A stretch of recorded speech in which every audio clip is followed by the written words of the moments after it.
राष्ट्र, देश, ये शब्द हम लोग रोज सुनते हैं, बोलते हैं, है ना? ऐसा लगता है जैसे ये तो हमेशा से ही थे।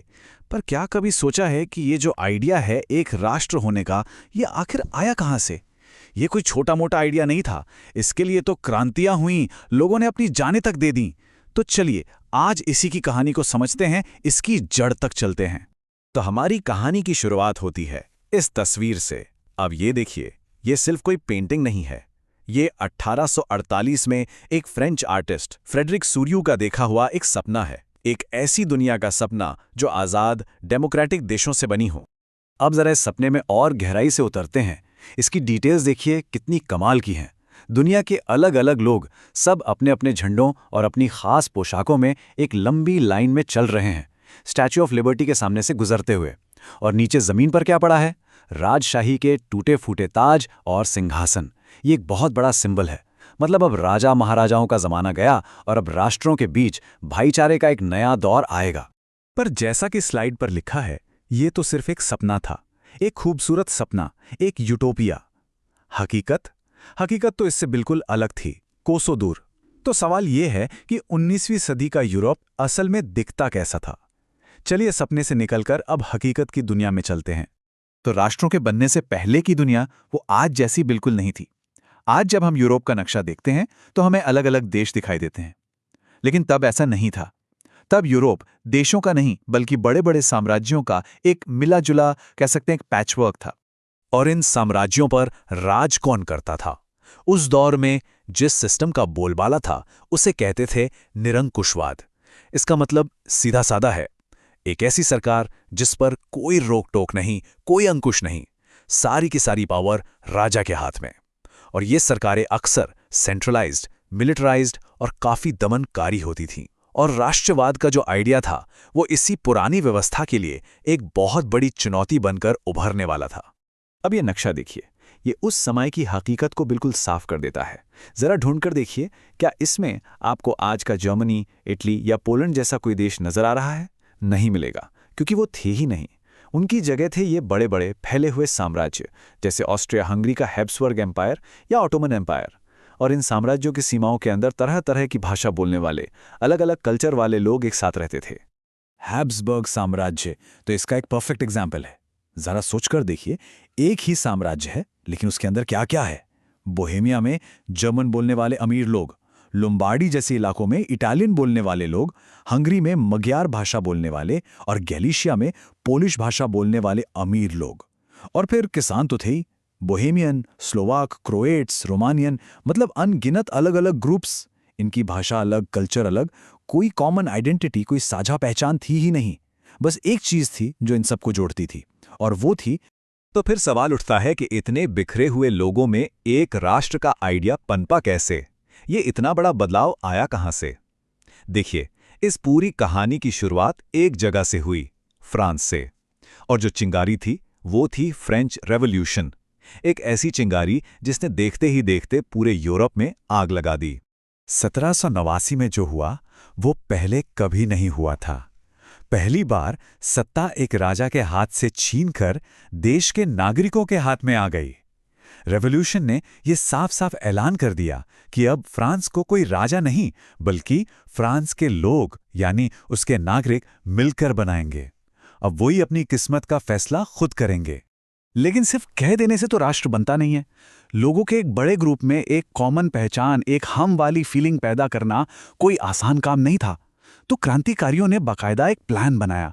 उन्होंने नए नए आइडियाज लाए, जैसे ला पात्री यानी पितृभूमि और ले सितवयें यानी नागरिक। उन्होंने राजशाही झंडे को हटाकर नया तिरंगा झंडा बनाया, राष्ट्रगान लिखे, एक सेंट्रलाइज्ड सिस्टम बनाया जहां सबके लिए एक जैसे कानून थे, और शायद सबसे जरूरी कदम, पूरे देश के लिए एक भाषा यानी फ्रेंच को राष्ट्रभाषा के तौर पर बढ़ावा दिया। अब राष्ट्र का ये नया पावरफुल आइडिया सिर्फ फ्रांस तक ही सीमित नहीं रहने वाला था। ये आइडिया नेपोलियन की फौजों के साथ साथ पूरे यूरोप में फैल गया। और यहीं पर कहानी में एक दिलचस्प मोड़ आता है। नेपोलियन को क्या समझा जाए, एक लिबरेटर जो आज़ादी लेकर आया, या फिर एक कॉन्करर जो सिर्फ इलाके जीतना चाहता था? ये बात थोड़ी अजीब लग सकती है, एक तरह का विरोधाभास है। नेपोलियन ने फ्रांस में डेमोक्रेसी को तो खत्म कर दिया था, लेकिन उसने अपने एडमिनिस्ट्रेटिव रिफॉर्म्स के जरिए रेवोल्यूशन के लिबरल आइडियाज को पूरे यूरोप में एक्सपोर्ट कर दिया। और इसका सबसे बड़ा सबूत था उसका 1804 का सिविल कोड, जिसे हम सब नेपोलियनिक कोड के नाम से जानते हैं। तो इस कोड में ऐसा क्या खास था? देखिए, इसने कुछ बहुत ही रैडिकल काम किए। इसने जन्म के आधार पर मिलने वाले सारे स्पेशल प्रिविलेजेस खत्म कर दिए, कानून के सामने सबको बराबर खड़ा कर दिया, प्रॉपर्टी के अधिकार को सिक्योर किया, किसानों को सर्फडम यानी भूदासत्व से आजादी दिलाई और शहरों में गिल्ड सिस्टम की पाबंदियां भी हटा दी। जाहिर है, इन सुधारों का जो नया मिडिल क्लास और बिजनेसमैन थे, उन्होंने तो दिल खोलकर स्वागत किया। ये दो तस्वीरें नेपोलियन के डबल रोल को एकदम साफ दिखाती हैं। एक तस्वीर में फ्रांसीसी सैनिक आज़ादी का पेड़ लगा रहे हैं, मतलब लोगों ने मुक्तिदाता, एक लिबरेटर की तरह देख रहे हैं। लेकिन दूसरी तस्वीर में नेपोलियन एक डाकिया है, जिसके थैले से वो सारे इलाके गिर रहे हैं जो उसने जीते थे। मतलब लोगों का नजरिया बदल गया। जो शुरुआती जोश था वो बहुत जल्दी ठंडा पड़ गया। लेकिन ऐसा हुआ क्यों? ये उत्साह दुश्मनी में क्यों बदला? वजह थी बढ़े हुए टैक्स, सेंसरशिप और सबसे बढ़कर फ्रेंच आर्मी में जबरन भर्ती। लोगों को धीरे धीरे ये समझ आने लगा कि इन अच्छे एडमिनिस्ट्रेटिव रिफॉर्म्स की कीमत उन्हें अपनी पॉलिटिकल फ्रीडम, अपनी राजनीतिक आज़ादी देकर चुकानी पड़ रही है। तो इन सब घटनाओं के बीच एक बात तो साफ थी, राष्ट्र का आइडिया अब कोई मामूली विचार नहीं था। ये एक जबरदस्त ताकत बन चुका था जो यूरोप का नक्शा बदल रहा था। लेकिन अब वक्त आ गया था इस विचार को ठीक से डिफाइन करने का, ये समझने का कि आखिर ये राष्ट्र होता क्या है। हाँ, ये सवाल बहुत जरूरी था। ये जो नया आइडिया था नेशन का, जो इतना पावरफुल था कि बड़े बड़े एम्पायर हिल गए थे, आखिर इसका असली मतलब क्या था? इस सवाल का एक बहुत ही गहरा और असरदार जवाब 1882 में आया एक फ्रेंच फिलोसोफर अर्नस्ट रेना की तरफ से। उन्होंने एक ऐसी बात कही जिसने सब कुछ बदल दिया। उन्होंने कहा, एक राष्ट्र का अस्तित्व एक डेली प्लेबिसाइट है, यानी एक रोज का जनमत संग्रह, एक डेली वोटिंग, अगर आसान भाषा में कहें तो। और यह आइडिया अपने आप में एक रेवोल्यूशन था। क्यों? क्योंकि रेनान का कहना था कि एक राष्ट्र एक जैसी नस्ल, भाषा या धर्म से नहीं बनता। नहीं, वो बनता है एक साझा अतीत से, कुर्बानियों और त्याग की एक लंबी विरासत से, और सबसे जरूरी, एक साथ रहने की इच्छा से। इसका मतलब ये हुआ कि कोई देश एक राष्ट्र तभी है जब तक उसके लोग हर रोज ये फैसला करते हैं कि हाँ, हम साथ रहना चाहते हैं। मतलब पावर अब राजा की जमीन में नहीं, बल्कि लोगों की कलेक्टिव विल, उनकी इच्छा में थी। तो चलिए इस पूरी सदी के बदलाव को एक नज़र में तेजी से देख लेते हैं। कहानी 1797 में नेपोलियन के हमलों से शुरू होती है। 1815 में उसका पतन होता है। 1848 में पूरे यूरोप में क्रांतियों की लहर दौड़ जाती है। 1871 में जर्मनी एक हो जाता है और 1905 तक स्लाव राष्ट्रवाद भी जोर पकड़ लेता है। वाकई ये एक तूफानी सदी थी जिसने यूरोप को हमेशा के लिए बदल कर रख दिया। तो इन सारी क्रांतियों, लड़ाइयों और नए नए आइडियाज का एंड रिजल्ट क्या हुआ? नतीजा ये था कि पुराने मल्टीनेशनल डायनास्टिक एम्पायर की जगह अब मॉडर्न नेशन स्टेट यानी राष्ट्र राज्य का उदय हुआ।